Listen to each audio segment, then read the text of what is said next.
Tape की आखिरी line अब भी गूंज रही थी। अगर मुझे कुछ हुआ तो समझ लेना, ये कोई हादसा नहीं था।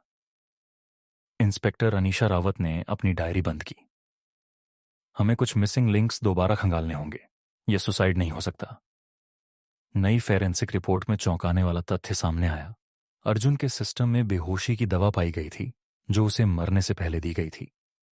ड्रग के निशान अर्जुन के वाइन ग्लास में पाए गए, लेकिन सबसे बड़ा झटका, उस ग्लास पर ना सिया के ना राहुल के, बल्कि मेघा के फिंगरप्रिंट मिले। इंस्पेक्टर अनीशा ने मेघा को फिर बुलाया। उस रात तुम अर्जुन के फ्लैट में थी? नहीं। मेघा कांप गई। मैंने उससे सिर्फ बात की थी, बस। तुम्हारे फिंगरप्रिंट वाइन ग्लास पर क्यों है? मेघा चुप। उसकी आंखों से बहते आंसू सच बयान कर रहे थे, लेकिन शायद पूरा सच नहीं। इमारत की पुरानी सीसीटीवी हार्ड ड्राइव को रिकवर किया गया और उसमें दिखा एक नया चेहरा, अर्जुन का छोटा भाई नीरज खन्ना, जिसका नाम किसी ने अब तक लिया ही नहीं था।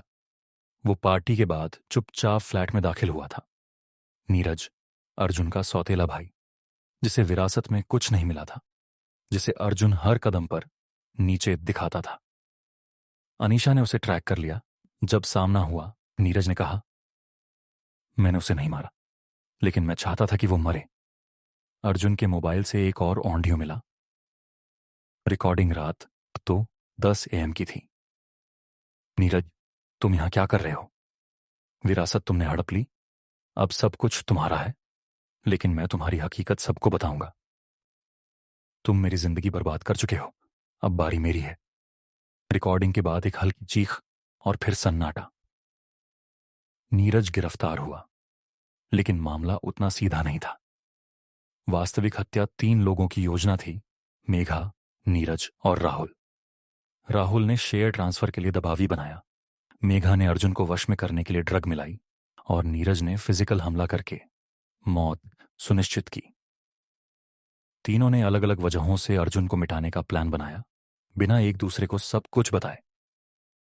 लेकिन उनकी गवाही आपस में मिलती नहीं थी, और यही अंतिम गवाही उनकी हार बन गई। इंस्पेक्टर अनीशा कोर्ट से बाहर निकलती है। हर कत्ल की एक गवाही होती है, पर इस केस में गवाह खुद अपने जाल में फंसे। कहानी खत्म, या शायद एक नए राज की शुरुआत।